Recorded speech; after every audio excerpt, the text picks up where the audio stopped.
there's two things I want to address very specifically. I got a letter tonight from Gaten Gomez, who lives at 310 West 95th Street, which is not an SRO. And she told me the horrors of not having had a decent night's sleep since the building opened, since the residents, the shelter clientele that you have been putting their boom boxes on their windows and throwing garbage out the window.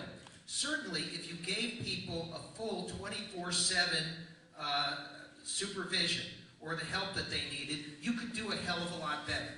I can talk about the cigarette butts and the drinking in the PS 75 playground, about the disorderly way that Riverside Park has become in certain outer areas. I can talk about the child who was 12 years old and was going down right across the street from PS 75, right across from the school patrol, and was followed all the way around Riverside Drive and held up at knife point in his building. Because drug transactions have been going up and crimes of opportunity have been going up with it. Not just there, but in other parts of the area. Let me talk about that. You guys have been, if you think that you're a good neighbor, then we have a very serious disagreement about what the definition of that is. First of all. Secondly, let me talk about the macro here, because DHS has a very good PR machine.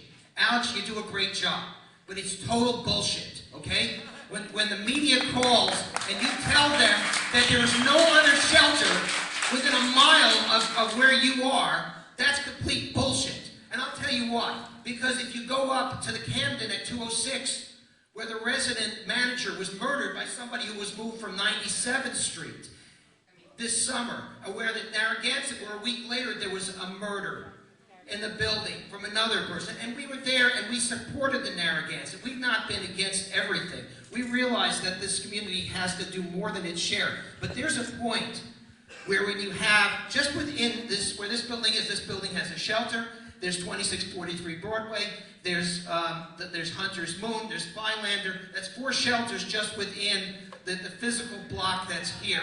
You have too many areas where there are high concentrations of shelters. In fact, a study that we did showed that Community Board 7 has 21% of the supportive housing in Manhattan. That's one community board out of 13. We have 21%.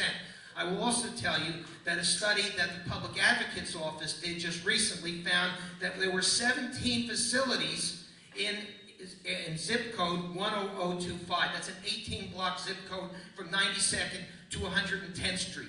That's almost a shelter or a facility per block.